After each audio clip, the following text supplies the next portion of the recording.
Bonsoir, bonsoir à toutes et à tous. Nous sommes en direct de Psychanalyse pour tous, un nouvel épisode.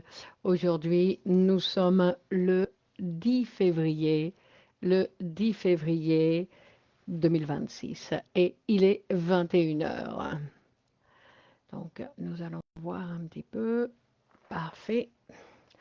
Et donc, nous allons continuer le travail que nous avons commencé sur les épisodes antérieurs. Alors, je vais voir si je peux faire comme ça. Tidi, tidi, tidi, tidi. Alors, ce que nous allons voir aujourd'hui, c'est très intéressant.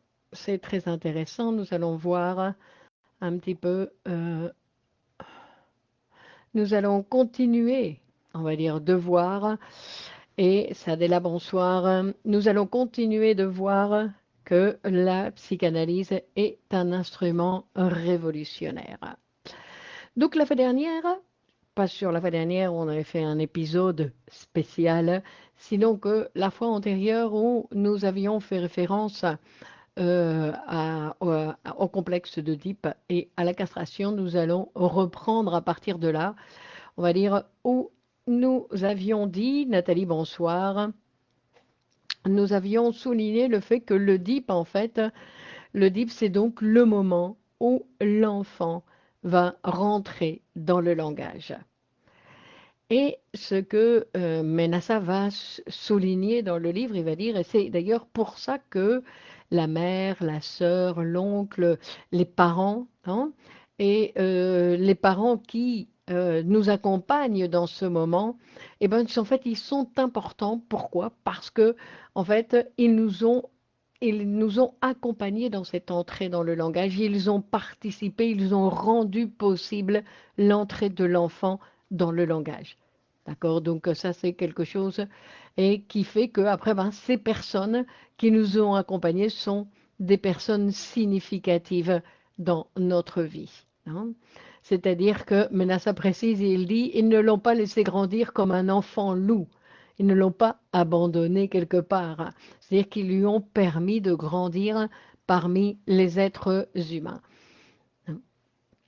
Et ça, c'est encore ce dont on a déjà parlé, ce dont on a déjà fait référence, c'est-à-dire qu'il s'agit de cette dette symbolique. C'est-à-dire que si quelqu'un fait ça avec le nourrisson, Marlène, bonsoir, ce n'est pas par amour au nourrisson, sinon que c'est par dette symbolique. Donc, que nous appartenons à cette chaîne humaine, Niama, bonsoir, et donc ça fait partie de la dette symbolique de participer à aider, on va dire, Didier, bonsoir. Didier et Denise, bonsoir. Et donc, on parle de la dette symbolique. C'est pour ça qu'on s'occupe des enfants. Ouais, c'est pour ça d'ailleurs que nous devrions tous considérer que tous les enfants auxquels nous avons un contact, eh ben en fait, non, comme dans certaines tribus, il y a des tribus comme ça où c'est considéré, merci Elena, c'est considéré un petit peu comme ça, c'est-à-dire qu'il y a des tribus où tous les enfants appartiennent à la tribu et donc que tous les adultes doivent s'occuper des enfants. Donc, que les enfants ne sont pas simplement la responsabilité des parents, que les parents sont les responsables en dernière instance, mais que en fait les enfants appartiennent à tout le monde, appartiennent à tout le monde. Mais bon, nous ne sommes pas dans une société qui permet ce genre de choses. Annie, bonsoir. Donc, je veux dire, parce que même Ménassa, il disait, si c'était quelqu'un d'autre qui m'avait éduqué, c'est-à-dire que si c'était mes oncles et mes tantes qui m'avaient éduqué, que si c'était non, même quand c'est les grands-mères en général, l'éducation est mieux faite que quand c'est les parents. Parce que les parents, ils ont cette tendance avec ce sentiment de possession qui vient troubler en fait les messages éducatifs, alors que non, c'est-à-dire qu'il y a une certaine tendance à vouloir que l'enfant soit de telle façon ou de telle autre façon, Alors que, on va dire que si les enfants étaient éduqués par quelqu'un d'autre, ben, très certainement, l'apprentissage et l'éducation se feraient de façon plus claire, je dirais. Donc, cette dette symbolique que les adultes, Samir, bonsoir, que les adultes vont payer, on va dire, pour m'accompagner à rentrer dans le monde du langage, non, à traverser, ils m'ont laissé traverser, Marion, bonsoir, ils m'ont laissé traverser, on va dire, le chemin des êtres humains. Et donc, à partir de là, ben, moi aussi, je rentre dans cette chaîne de dette symbolique. Hein. C'est-à-dire que moi aussi, je vais devoir quelque chose à cette humanité qui m'a reçu, non, à ces êtres humains qui m'ont reçu. Hein. C'est-à-dire qu'en fait, je vais recevoir quelque chose des êtres humains, mais, fêti bonsoir, après la naissance, non? Et par exemple, Menassa, il va souligner cette chose qui est importante. Il va dire, on avait déjà souligné le fait que, en fait, nous naissons tous, pour la psychanalyse, nous naissons tous prématurés, dans le sens où il va falloir faire un travail, il va falloir que nous remettions notre vie dans les mains de quelqu'un d'autre pour que nous puissions arriver à devenir des êtres humains.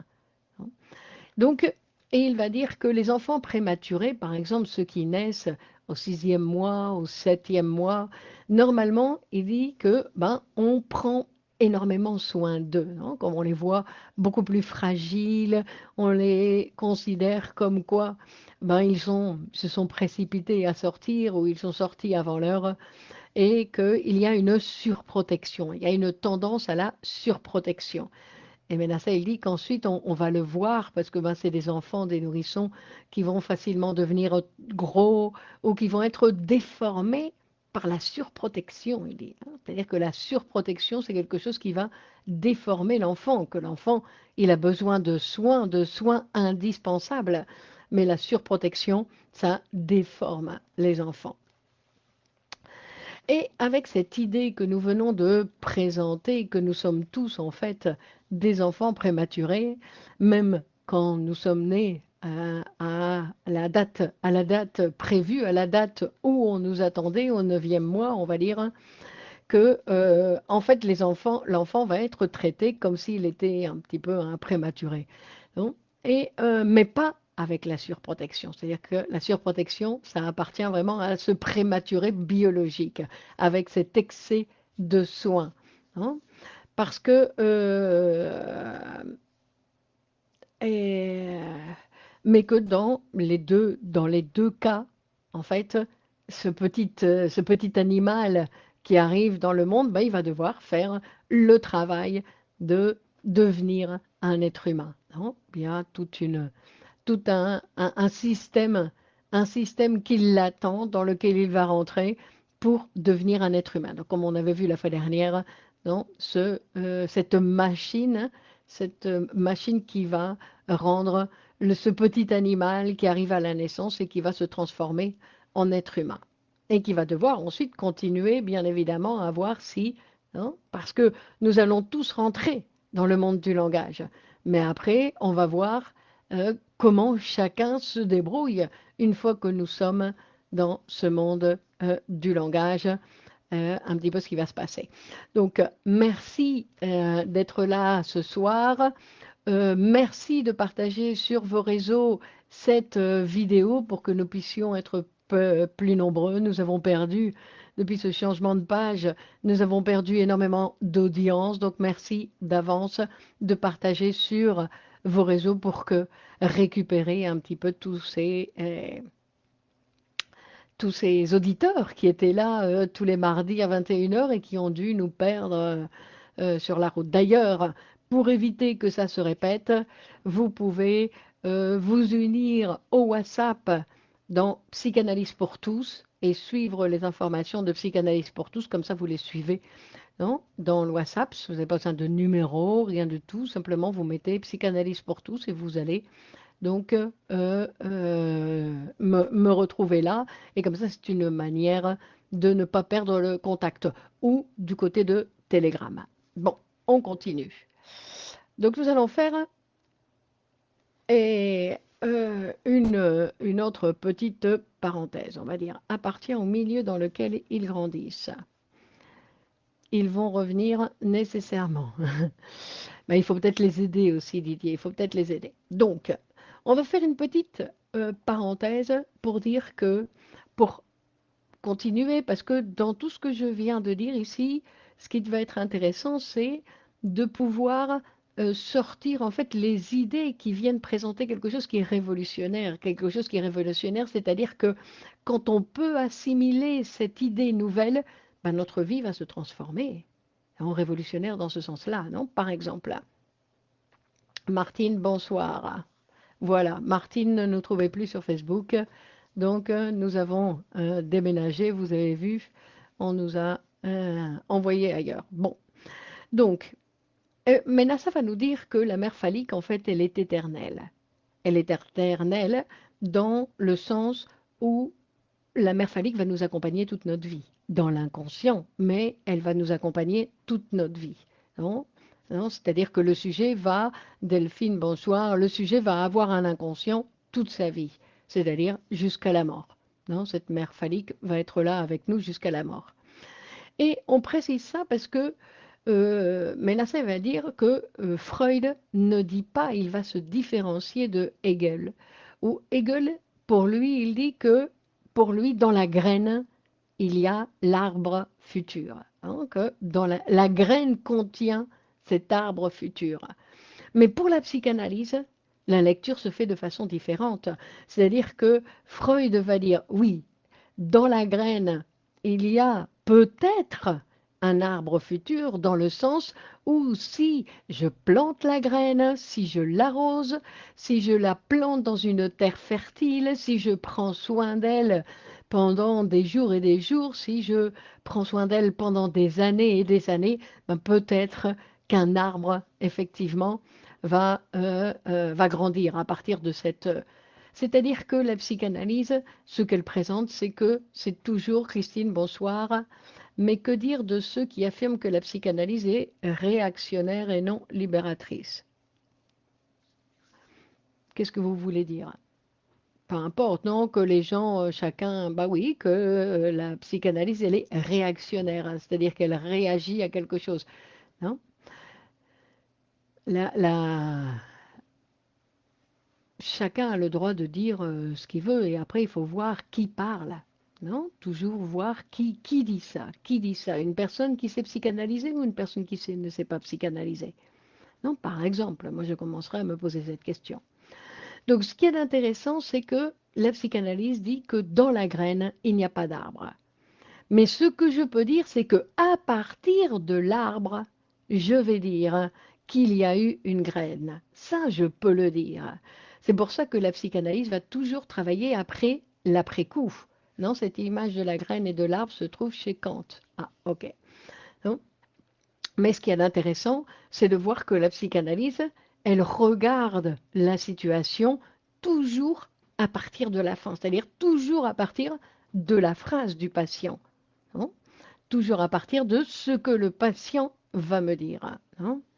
C'est-à-dire que ce petit animal que nous sommes à la naissance, si nous ne faisons pas le travail de l'humaniser, ben, il peut ne jamais arriver à la civilisation. Hein. C'est-à-dire que, vous vous rappelez, il y a eu des cas un petit peu partout en Europe ou ailleurs, très certainement, où en fait il y avait des enfants qui avaient été abandonnés dans des poulaillers ou qui avaient été abandonnés, non, apparemment au XVIIIe siècle, c'était assez classique que les enfants étaient abandonnés dans les bois pour parce que les femmes ne pouvaient plus, elles avaient déjà pas mal d'enfants, elles ne pouvaient plus s'occuper d'autres enfants, donc il y avait des enfants qui étaient abandonnés, et en fait, et certains, ceux qui pouvaient survivre à la situation, ben, ils s'étaient enfermés dans un poulailler, et en fait, ce petit animal humain, eh ben, il sautait comme une poule. Non, il fonctionnait comme une poule. Non, elle marchait comme une poule, elle ne parlait pas, et en plus, elle vivait accroupie. La psychanalyse est-elle normative ou révolutionnaire? Révolutionnaire. Donc la psychanalyse, elle est révolutionnaire. Mais c'est une révolution qui n'est pas là pour... parce que normative, dans le sens où c'est quelque chose qui va nous aider à participer à cette société. Elle est révolutionnaire, mais elle va m'aider à améliorer mes relations sociales. Donc, à pouvoir participer à plus de mouvements sociaux, d'actions sociales.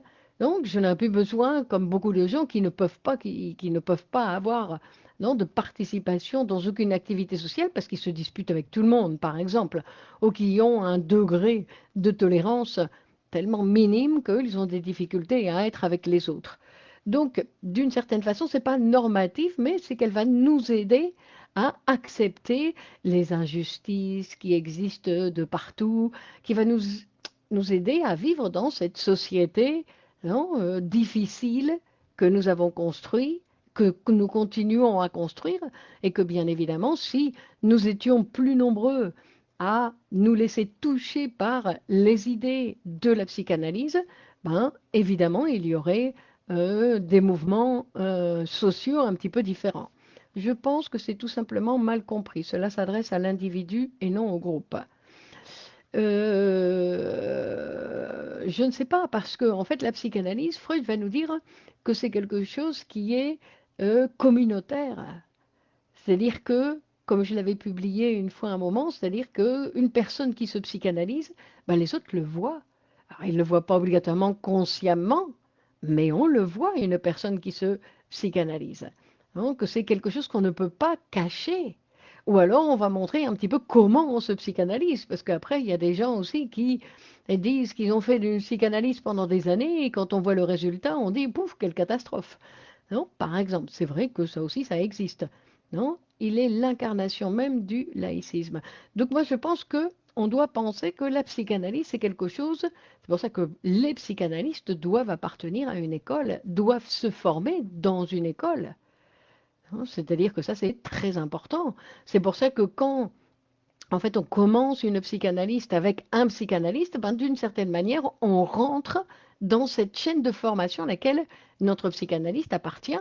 On n'est pas tout seul, perdu, impatient, comme ça. Non, non. On rentre non, de façon inconsciente dans une communauté, même si on ne connaît pas la communauté. Et ça, c'est intéressant.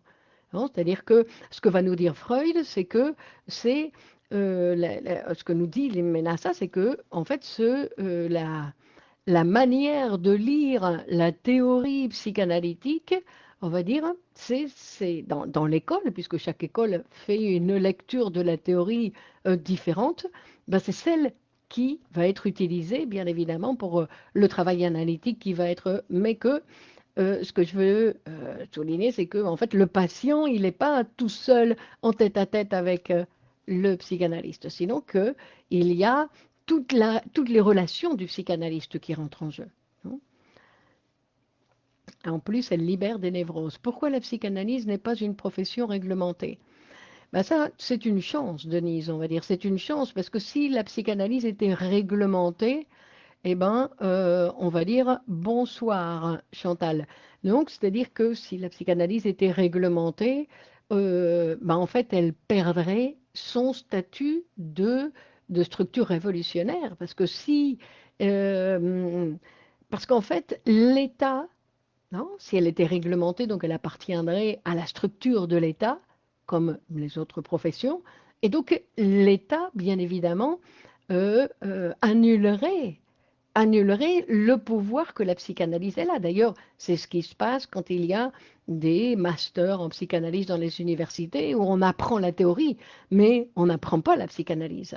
Non, on a des notions, l'enfant sauvage, oui. Le caractère évolutionnaire se trouve, me semble-t-il, dans la dimension insociable, non domesticable de l'inconscient. Non, elle est révolutionnaire parce qu'elle présente des idées révolutionnaires. Par exemple, Didier, la psychanalyse, ce qu'elle vient dire, et qui vient, parce que non seulement, quand on dit que le texte, par exemple, de Freud, quand il parle des résistances à la psychanalyse, où on va dire, oui, il y a beaucoup de résistance parce qu'on dit que la psychanalyse, c'est en relation avec la sexualité, et que la sexualité, c'est, on n'aime pas trop en parler. Non, par exemple. Mais il y a des choses qui vont bien plus loin que ça. La psychanalyse, ce qu'elle dit, c'est que tout commence aujourd'hui. que tout commence maintenant, hein, et que tout commence dans le vide. Et ça, c'est révolutionnaire. C'est-à-dire que je n'ai pas à aller chercher sur mes racines, mon arbre généalogique pour savoir ce qui m'arrive aujourd'hui, sinon que simplement j'ai aujourd'hui, à parler aujourd'hui, même si je parle du passé, mais je parle aujourd'hui. Non, et que c'est à partir de la phrase d'aujourd'hui. C'est pour ça que je ne vais pas aller chercher des informations sur la vie du patient, ni de j'écoute ce que le patient me dit aujourd'hui.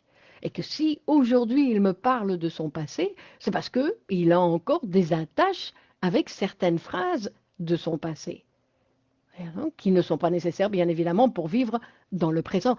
Et ça, c'est révolutionnaire, Didier. Ça, c'est révolutionnaire. De dire que tout commence aujourd'hui.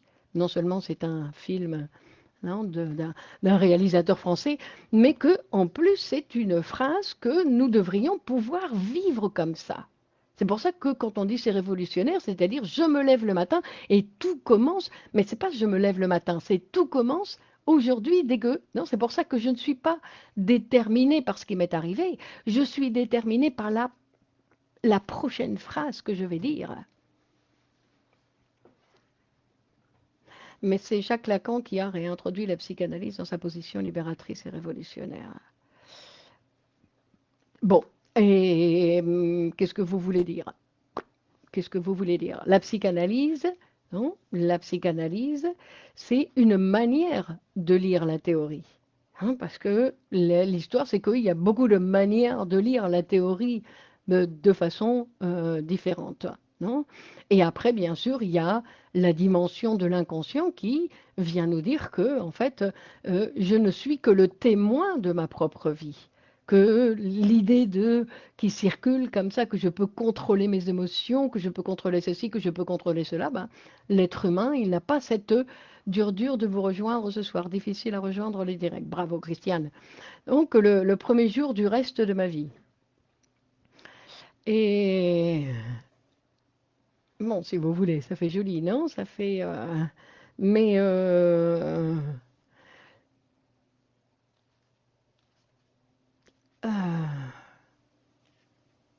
bon. Que tout commence aujourd'hui, que tout commence aujourd'hui, et ça c'est important, et non seulement que tout commence aujourd'hui, c'est-à-dire que moi je peux faire une bêtise aujourd'hui, mais après tout va être déterminé par ce que je vais faire avec ça. C'est pour ça qu'on dit que c'est le prochain pas qui va déterminer, qui va faire la lecture. Mais quel est le statut de la psychanalyse dans les pays islamiques? Est-elle incompatible avec cette pratique? Non, moi je pense que la psychanalyse, ça va au-delà, non? Au-delà de la religion. Au-delà de la religion, au-delà des différentes cultures. On a le droit de suivre, non, que chacun a ses cultures, ses pratiques, ses religions. C'est quelque chose qui appartient. Après, une autre chose, c'est apprendre à être en relation avec le langage. C'est ce qu'on va voir aujourd'hui. D'accord, hein? C'est-à-dire que euh,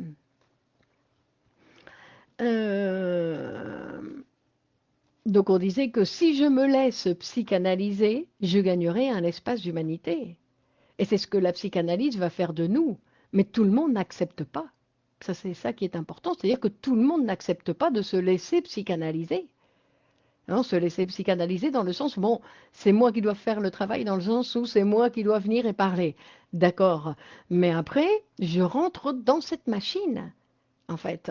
Et si je ne rentre pas dans la machine, parce que c'est toute une articulation, la psychanalyse.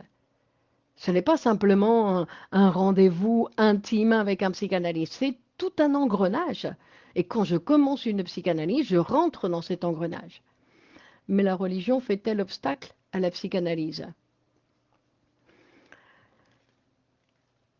Une chose, c'est la théorie. Non? On va dire qu'il y a la pensée magique, la pensée de la religion, la pensée scientifique et la pensée psychanalytique. Mais une personne qui a sa religion a le droit de se psychanalyser et qu'elle peut gagner énormément en se psychanalysant et tout en gardant sa religion.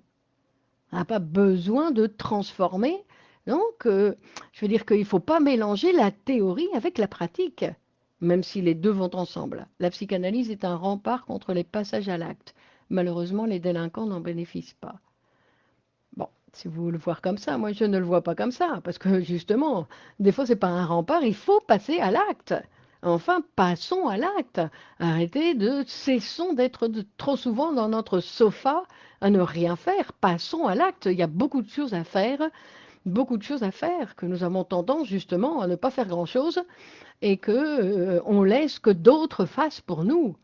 Non, et non, qu'il faut participer à cette construction sociale, il faut participer, parce que cet abandon, on abandonne non, à certains les postes de pouvoir, on les abandonne en train d'occuper, on ne s'occupe pas de ce qu'ils font, et puis tout d'un coup, on commence à les critiquer.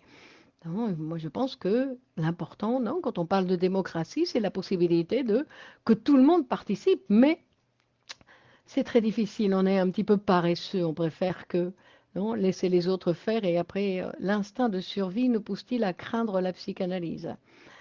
Non, c'est la peur du changement qui nous fait craindre la psychanalyse, la peur non, de changer. Cela me fait penser au petit homme coq de Ferenczi. Quittons nos sofas pour le divan. Christiane, ok, d'accord. Donc, alors, ce que Ménassa ici va nous dire aussi, c'est que évidemment, il n'est pas possible de n'avoir aucun symptôme. Hein, que l'idée de l'équilibre qui existe dans nos sociétés, où il y a des gens qui parlent de l'harmonie, il y a des gens qui parlent de l'équilibre, et ça, selon la psychanalyse, non? Après, chacun prendra son statut, ses idées, mais pour la psychanalyse, c'est quelque chose d'impossible. L'appareil psychique ne pourra jamais être en équilibre ni en harmonie. Sinon, qu'il y a toujours des conflits.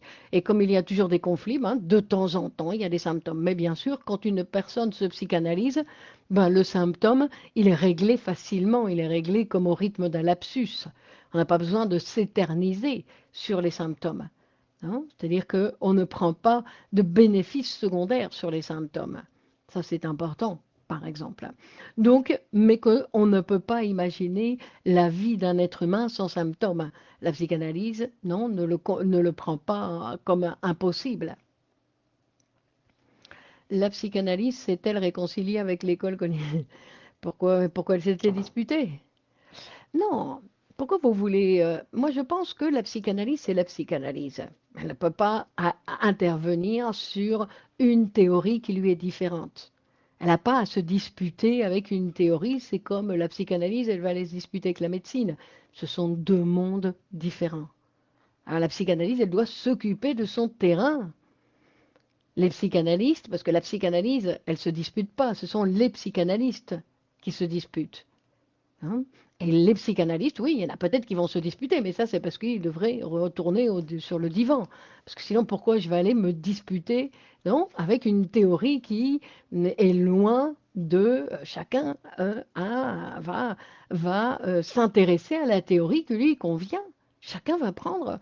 C'est pour ça que on ne peut convaincre personne, messieurs, dames. Non, chacun a ses idées. Et après, il y en a certains qui vont accepter, c'est pour ça qu'on dit qu'il y en a certains qui vont se laisser toucher par le travail analytique. Non, ils ne peuvent pas être fusionnés. Pourquoi vous voulez fusionner? Je suis musulman et je crois à la psychanalyse. Très bien, Samir. Donc, non, non, pourquoi vous voulez les fusionner? Non, comme papa et maman. On va fusionner. Ah, papa et maman ensemble. Non, ce sont deux mondes différents. Ce sont deux mondes différents. Gardons. Et alors on va voir ce que nous dit aussi ici Mélassa. Il nous dit que nous sommes pratiquement tous d'accord avec la vie que nous vivons, avec plus ou moins de symptômes. Non, et que nous avons plus ou moins de symptômes et que nous aurons toujours des symptômes, je répète, pas parce que la psychanalyse, elle dit que c'est comme ça, sinon parce que c'est ce qui nous arrive, on va dire. Et pourquoi? Parce que nous allons mourir. Et on va dire que d'un point de vue psychanalytique, la religion est une forme de névrose. Mais ça, c'est la théorie. S'il vous plaît, la théorie. Hein. Je vous dis, oui, comme chaque pensée est différente. Mais la psychanalyse et la religion n'a rien à voir avec les psychanalystes et les catholiques, les musulmans. Non? Bon, très bien. Alors, on va dire que il dit non que quelque part dans notre âme, non, pour le dire d'une certaine manière, nous sommes d'accord. Nous sommes d'accord avec la vie que nous faisons. Parce que, comme Freud nous dit, si nous n'étions pas d'accord, nous ferions quelque chose pour changer. Si nous ne faisons rien pour changer, c'est que quelque part nous sommes d'accord avec la vie que nous faisons, même si nous avons tendance à nous plaindre de ci, de là, non? Et c'est-à-dire que, et quand on parle des symptômes, ou quand là, Ménassa parle de symptômes, il parle de symptômes avec avoir la grippe, avoir une désillusion, avoir un chagrin d'amour, ou être en colère, passer par une crise. Donc tout ça, ça fait partie de la vie. Donc ce sont des éléments de la vie. Et que si tout ça n'arrivait pas, ça voudrait dire que je suis un immortel ou une immortelle. Et comme vous savez, non, l'immortalité n'existe pas. Non? Donc l'immortalité n'existe pas. Alors après, il y a psychanalyse et religion, voir l'avenir d'une illusion. Alors pourquoi en psychanalyse, et ça va être intéressant, pourquoi en psychanalyse, tout ce qui est touché par la parole s'appelle sexualité? Pourquoi? Pourquoi en psychanalyse, tout ce qui est touché par la parole s'appelle sexualité? Parce que la sexualité de l'humain, c'est-à-dire de la femme et de l'homme, c'est ce qui nous différencie radicalement des autres espèces animales. C'est que notre sexualité, c'est parler. Et nous ne pouvons pas appeler sexualité à la génitalité parce que la génitalité chez la femme comme chez l'homme est touchée par les mots, est touchée par le langage, est touchée par la parole. Non? C'est-à-dire que notre génitalité est pervertie par le langage, par les mots. Les animaux, par contre, ils n'ont pas ce genre de perversion, on va dire. C'est-à-dire que quand ils établissent leur sexualité, ou ils ont des rituels, non? Ils établissent des rituels pour se rencontrer. Pourquoi? Pour la reproduction. Et des rituels qui vont respecter, bien évidemment. On va dire que le paon, il va ouvrir sa queue en éventail, il va déployer ses longues plumes colorées, couvertes d'ocelles qui ressemblent à des yeux, non? Les plumes des paons, non? Et on dit que ça, c'est sa carte de visite pour la femelle, non? Et il va faire frémir les plumes, et c'est-à-dire qu'il ne se contente pas seulement de les montrer, sinon qu'il va les faire vibrer. Et tout ça, ça va être des informations qu'il va envoyer à la femelle, non? Pour qu'elle reçoive. Alors, ou elle fait demi-tour et elle s'en va parce qu'il n'est pas à son goût, mais c'est son goût, c'est pas exactement le goût, c'est tout ça, tout le rituel que va faire le paon devant la femelle, c'est pour lui montrer son état de santé, sa qualité génétique et la vigueur du mâle. D'accord? Donc il va lui faire tout un spectacle. Non? Il lance des appels courts et répétitifs. Donc il va. Donc nous ne possédons pas d'instinct. Exactement. Nous n'avons pas d'instinct. Mais les singes possèdent aussi une sexualité sociale. Oui, mais qui n'a rien à voir. Non. La psychanalyse surtout et l'écoute. Exactement. No entiendo la pregunta. ¿Considera que la travesía del fantasma desmonta también las significaciones de género? No entiendo. Donc, et il dit, par contre, entre un homme et une femme, il n'y a pas ce genre de rituel. Donc, d'ailleurs, les hommes comme les femmes qui essayent d'appliquer certains rituels pour obtenir de l'autre la possibilité d'une relation sexuelle, ben, en général, ils échouent. C'est-à-dire que ça ne fonctionne pas. Il va falloir répéter les rencontres, apprendre à écouter l'autre, apprendre à lui parler. Voilà, il y a toute une complexité entre les êtres humains pour arriver à l'acte de reproduction. Bon, sauf quand on va la prendre de force, non? Mais sinon. Donc, on dit que la relation sexuelle chez les êtres humains est pervertie par les mots. C'est-à-dire qu'elle est toujours accompagnée d'une conversation. Elle est toujours accompagnée par, et même s'il n'y a pas de conversation directe, il y a, non? Il y a des idées, on va dire, des idées qui passent, non? C'est-à-dire que la véritable sexualité de l'homme, ce sont les mots, ce sont le langage, c'est la parole, non? Et on va voir aussi que ça, c'est quelque chose qui est intéressant. Et la sexualité sociale, c'est quoi la sexualité sociale? Les orgies, de quoi vous parlez, la sexualité sociale? Tout ce qui appartient à l'être humain est perverti par le langage. Non, sinon, on n'est pas des êtres humains. Si ce n'est pas perverti par le langage, on n'est pas des êtres humains. Mais dire perverti, ce n'est pas quelque chose de négatif. C'est quelque chose qui nous touche tous. Non, dans le sens où j'ai beau dire, tiens, ce soir, je vais aller voir un tel parce que j'ai envie de faire l'amour avec lui, ben, j'ai beau le dire, et tout d'un coup, ben, ce qui va se passer, ça va être complètement différent à ce que j'avais prévu. C'est ça, perverti. Perverti dans le sens où ça ne va pas correspondre à ce que j'avais imaginé. Que ce que j'avais imaginé, ça ne va pas correspondre à ce que je vais vivre. Et par exemple, il va raconter aussi une histoire, mais là, ça, il dit, imaginez, non? Et il raconte une histoire lorsque nous entrons dans le monde du langage. Il raconte une histoire qu'on raconte à Madrid. Il dit que de Claudia Schiffer. Claudia Schiffer, et qui est une très belle femme. Et donc, il y a une blague qui est racontée. Et en fait, ils sont dans un bateau et ils vont naufrager, ils vont faire naufrage sur une île déserte, un jeune Espagnol et Claudia Schiffer, hein. Et ils vont donc établir une relation et ils vont passer leur temps à faire l'amour. Et au bout du cinquième jour, le garçon, le jeune Espagnol, il lui dit à la Claudia, il lui dit, il est très triste, non, il lui dit rien, il est très triste. Et quand elle va lui demander, mais qu'est-ce qui t'arrive? Pourquoi tu es triste? Dis-moi ce qui t'arrive, moi je vais faire ce que tu me demandes. Et, euh, il dit, ah oui, tu feras tout ce que je veux. Bah, s'il te plaît, déguise-toi en homme. Mais pourquoi tu veux que je me déguise en homme? S'il te plaît, déguise-toi en homme, déguise-toi en homme. Et donc, elle accède et elle se déguise en homme. Et une fois qu'elle est en homme, il lui dit, hé, tu sais, mec, je baise avec la chiffère. Et ça, c'est un très bon exemple pour dire que le plus important, des fois, c'est pas ce que nous vivons, c'est d'avoir la possibilité d'en parler, c'est d'avoir la possibilité de le dire.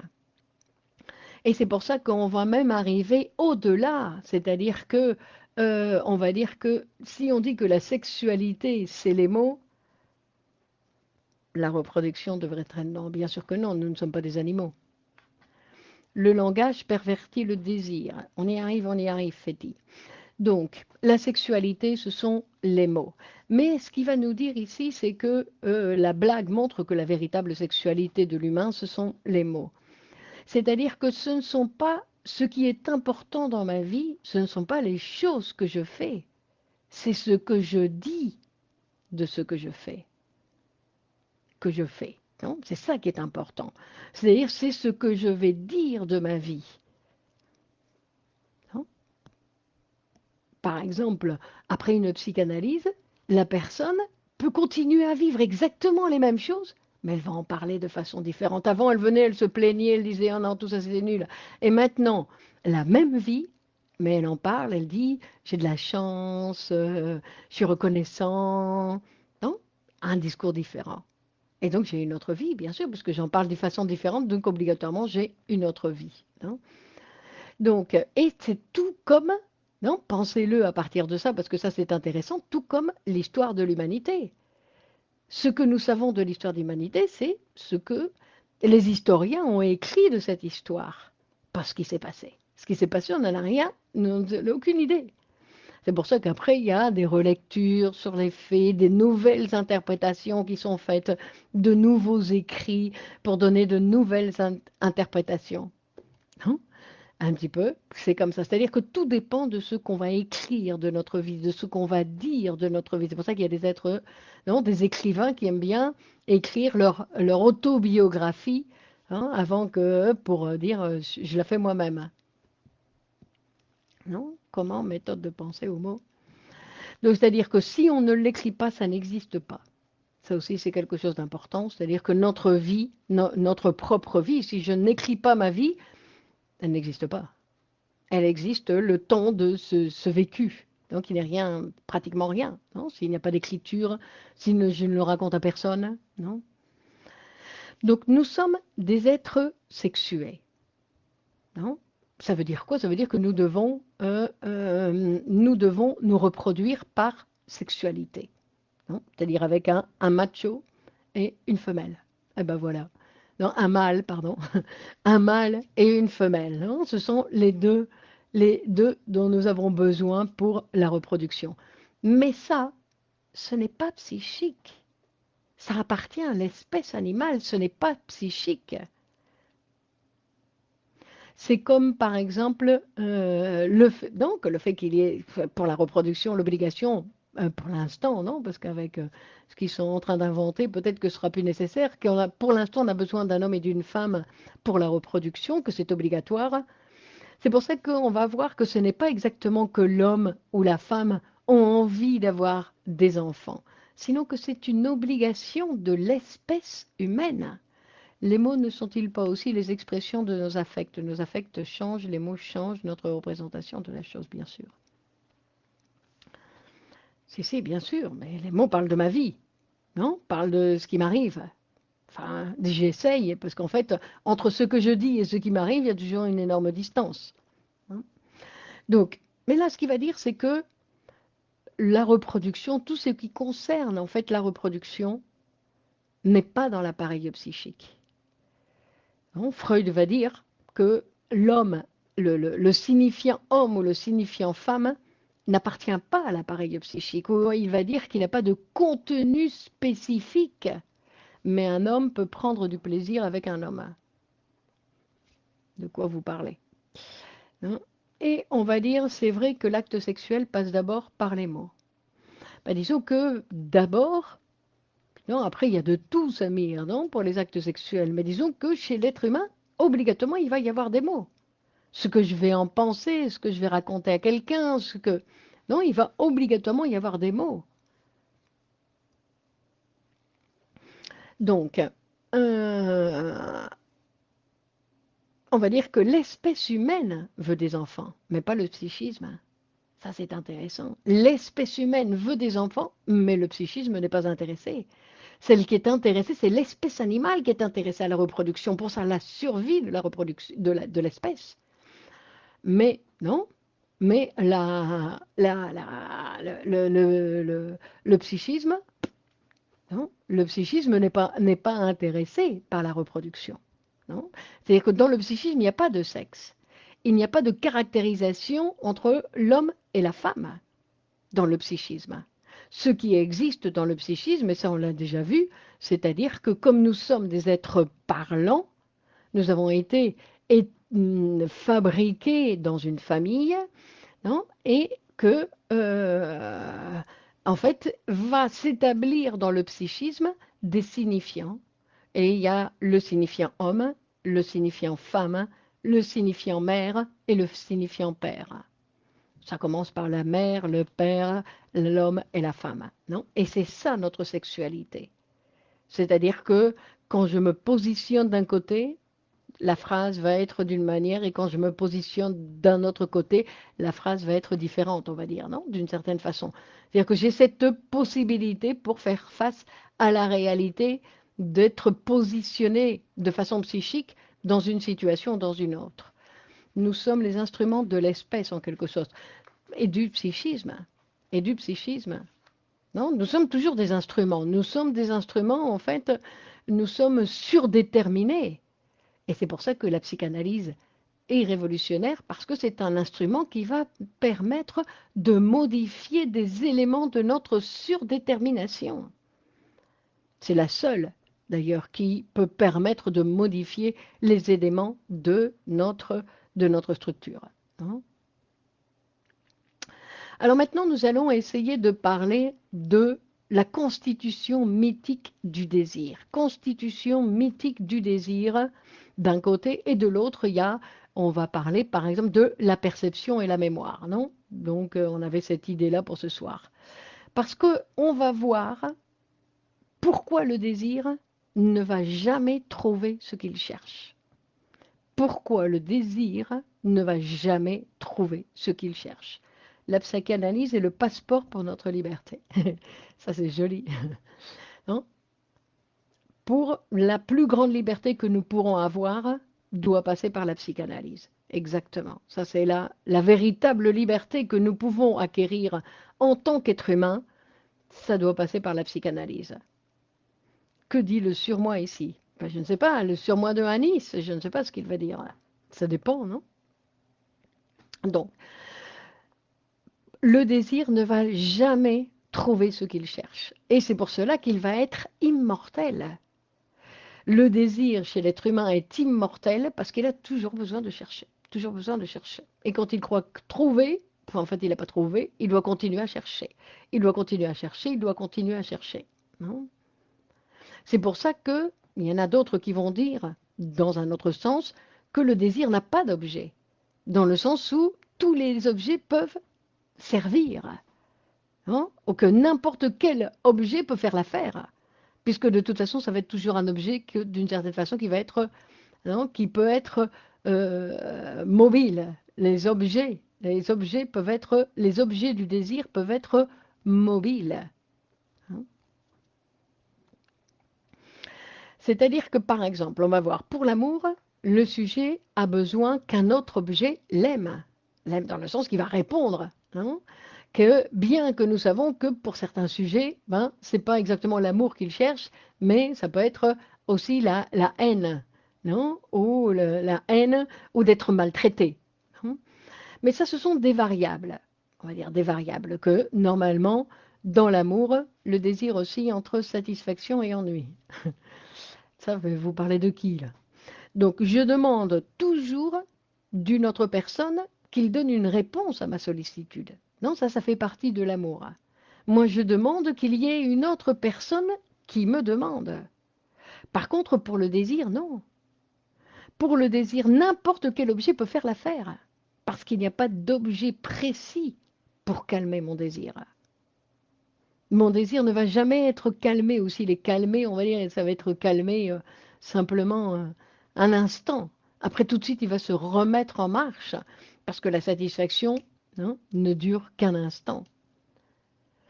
Et si nous pensons cette organisation mythique, on dit que mythique parce qu'en fait, ça va être une construction théorique.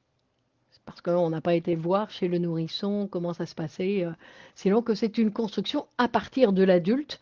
On a construit, par après coup, comme toujours, cette organisation mythique. Et pour savoir d'où naît le désir, d'où vient le désir.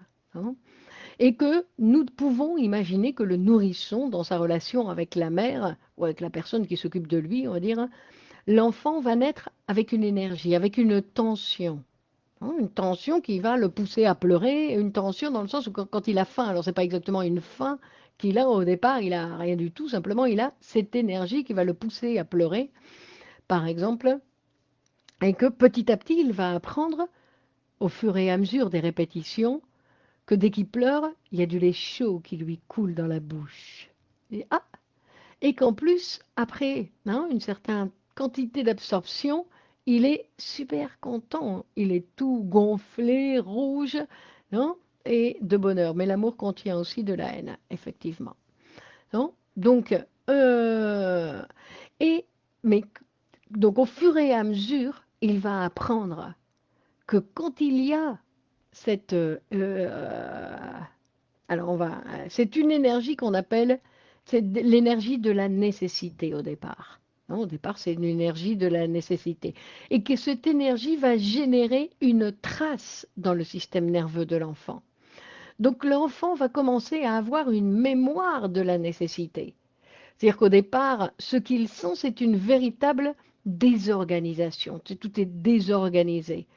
Et au bout d'un moment, il va se rendre compte qu'à chaque fois qu'il pleure, non, il commence à avoir le souvenir de ce qui est la nécessité, la faim, et ce qui vient satisfaire la faim, non, le lait chaud, on va dire, non. Il pleure et l'objet qui vient de l'extérieur, le lait chaud, calme sa nécessité. Et ça va laisser une trace. Non seulement j'ai une certaine notion que j'ai une nécessité, non, je parle à la place du nourrisson, mais en plus, je vais avoir une trace, une marque de ce qui calme la nécessité. Non, je vais avoir le souvenir de la faim. Non, vous reconnaissez quand vous avez faim. Vous dites, ah, mais ça, c'est un souvenir. Et le souvenir que ça, c'est la faim. Et la faim FAIM. Et après, nous avons le souvenir de ce qui vient satisfaire. C'est une autre trace. C'est-à-dire que j'ai faim et il y a le biberon, le sein qui arrive et qui vient calmer ma faim. Non, et il y a un moment mythique. Non, et c'est une, donc comme on dit, c'est une spéculation théorique. C'est un moment mythique où vont se rassembler la trace de la nécessité avec la trace de l'objet qui calme la nécessité. Et ça, nous dit Freud, c'est la première expérience de plaisir. La première expérience de plaisir, c'est quand, non, la trace de la nécessité va rentrer en contact avec la trace de l'objet qui calme la nécessité. Et cette première expérience de plaisir, c'est celle qui va être à la base du moteur du désir. C'est-à-dire qu'il y a un jour où il peut anticiper en hallucinant que le biberon va venir calmer sa nécessité, sans que le biberon apparaisse. Hein, c'est-à-dire que savoir que le biberon ou le sein ou le lait chaud, non, que c'est cet objet qui vient qui va calmer la nécessité. Ça, c'est la première expérience de plaisir. Une première expérience de plaisir que le sujet n'oubliera jamais. Il n'oubliera jamais. Alors, chaque fois que va surgir la nécessité, chaque fois que l'enfant va sentir la faim, non, surgira cette force contraire, c'est-à-dire au chemin de la nécessité qui essaiera de récupérer la première expérience de plaisir qu'il n'obtiendra jamais. Et ça, c'est le désir. Ça, c'est la base du désir. Cette force qui surgit chaque fois, hein, qui surgit chaque fois que la nécessité apparaît et qui tend à chercher la première expérience de plaisir et qui n'obtiendra jamais. Ça, c'est ce qu'on appelle le désir. C'est ça notre moteur. C'est pour ça qu'il n'y aura jamais d'objet, parce que c'est un impossible. Bonsoir Hakim. Non, c'est un impossible. Et, euh, et c'est pour ça qu'on va dire que le désir, en fait, il va, apparaître, monter sur la nécessité. Hein. Et c'est-à-dire qu'à partir de là, les nécessités ne seront plus seulement biologiques, ou pas seulement biologiques. Parce que quand je mange, ou au moment où je mange, en même temps, je désire. Il y a le désir qui intervient. Ça y est, je suis un être humain, il y a le désir qui intervient. Comme vous le savez, non? Il y a certaines personnes qui mangent beaucoup de pain, ça ne les fait pas grossir. Il y a des gens qui mangent un tout petit peu, ils grossissent tout de suite. Donc nous avons une relation, par exemple, à l'alimentation et avec tout le reste, et avec l'amour, avec le travail, et avec tout le reste, particulière. Pourquoi? Parce qu'il y a le désir qui intervient. Qu'en est-il d'un enfant élevé dans un orphelinat? C'est la même chose, il y a un papa et une maman. Hein. Non, là, on ne parle pas d'ailleurs de papa et de maman exactement, on parle d'une structure. D'une structure, on parle du lait chaud. Dans un orphelinat aussi, il y a du lait chaud. Hein. C'est-à-dire qu'il y a une expérience qui ne va jamais se répéter, et qui est cette première expérience de plaisir. Et que le sujet, que nous tous, nous allons constamment chercher à répéter, et que nous n'allons jamais trouver, parce que c'est la structure qui veut ça, que nous n'allons jamais être satisfaits. La satisfaction ne dure qu'un instant.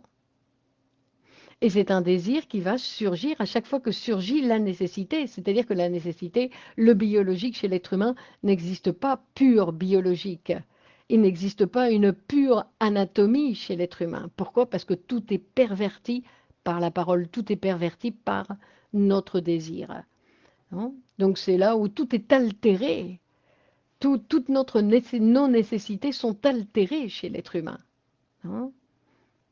Et c'est pour ça que le désir, en fait, il va toujours apparaître dans toutes nos activités humaines. Dans tout ce que nous faisons, il y a une participation de ce désir, mais qui ne va jamais obtenir son objectif, qui ne va jamais atteindre l'objectif. Pourquoi? Parce que quand il l'atteint, non, le sujet meurt. Et que c'est le moment où le désir se satisfait, c'est au moment de la mort de l'appareil psychique. C'est-à-dire que l'appareil psychique, hein, l'insatisfaction est le propre de l'être humain, Christiane, pas de la génitalité, de l'être humain, l'insatisfaction. Non. Par conséquent, la fonction psychologique du père et de la mère. Non, comme la recherche du paradis perdu. Mais ça, c'est la recherche du paradis perdu, c'est une illusion. Non, croire qu'il y a eu un paradis à un moment. Il n'y a jamais eu de paradis. Non, donc c'est un petit peu différent. Tandis que là, c'est une première expérience qui a mis en marche l'appareil d'une certaine façon. Qu'à partir de là, nous avons ce moteur qui va toujours chercher, retrouver cette première expérience de plaisir. Et qu'il ne va jamais obtenir. Hein, que c'est une particularité. Donc c'est pas parce que ça appartient au passé, sinon que cette première expérience, en plus cette première expérience, elle n'existe plus. Non, on l'a perçue à un moment, mais une fois qu'elle a été perçue, elle a laissé des traces dans la mémoire. Mais maintenant, elle n'existe plus. Elle a existé un instant. Non, comme toutes les choses de notre vie qui existent un instant et se transforment dans la mémoire en autre chose à chaque fois. Et deux hommes peuvent élever un enfant. La naissance est, paraît-il, un grand moment de souffrance pour le nourrisson. Mais ça, c'est qui le dit? C'est qui dit ça? Non, c'est qui dit ça? Parce qu'en fait, on peut savoir que quelqu'un souffre parce qu'il le dit. Sinon, c'est parce que je me regarde dans le miroir. Je dis, ouf, regarde la tête qu'il fait, il doit souffrir. Mais tant qu'il ne le dit pas, c'est mon interprétation, c'est ma lecture, je parle de moi, je ne parle pas de l'autre. Non, je dis que le nourrisson, il doit souffrir parce que on imagine cette transformation d'un espace à un autre. Mais ça, c'est mon imagination, ça, je parle de moi. Je ne parle pas du nourrisson. Hein, que cette souffrance, et pourquoi souffrance? Hein. En tout cas, ce n'est pas quelque chose qui intéresse la psychanalyse. Ça, c'est sûr, Denise. Non. C'est-à-dire que la psychanalyse s'intéresse à l'appareil psychique. Et à la naissance, il n'y a pas l'appareil psychique. Donc, très certainement, il doit y avoir un bouleversement, mais que ce bouleversement ne laisse pas de traces dans l'inconscient, parce qu'il n'y a pas d'inconscient. Il n'y a pas d'appareil psychique. Non, c'est une particularité, on va dire. C'est une question. Est-ce que deux hommes peuvent élever un enfant? Mais ce n'est pas quelque chose qui appartient à la psychanalyse. Non, la psychanalyse, je répète, s'occupe de l'appareil psychique. Hein. Qu'est-ce que ça veut dire, deux hommes? Qu'est-ce que c'est un homme? Un monsieur, quelqu'un qui a entre les jambes un pénis? C'est ça un homme? Vous croyez? C'est à revoir. Pour la psychanalyse, ça, ce n'est pas quelque chose que, justement, on vient de le voir, non? On vient de voir que la psychanalyse ne considère pas que une personne, non, avec une anatomie particulière, soit un homme ou une femme. Non, à chaque fois, non, euh, euh, nous sommes quatre sexes. Quatre sexes. Bon, messieurs, dames, merci pour votre participation. Merci de partager sur vos réseaux pour récupérer un petit peu cette audience, qu'il y a beaucoup de gens qui nous ont perdus. Et vous inviter pour les plus studieux à vous inscrire au cours qui commence donc dès dimanche, où nous allons faire un cours sur le processus de la maladie. Pourquoi on tombe malade? Quand est-ce qu'on tombe malade? D'où vient la maladie? Qu'est-ce qui produit? Quels sont les éléments qui participent à la production de la maladie? Merci à vous, Christiane. Anis, par conséquent, l'un d'eux doit jouer le rôle de la mère. Alors, Denise, quelle conclusion? Christine, bonne continuation. Merci à vous. Et on continue mardi prochain. D'accord? Mardi prochain, au même endroit. Et encore merci de partager. Merci d'avance.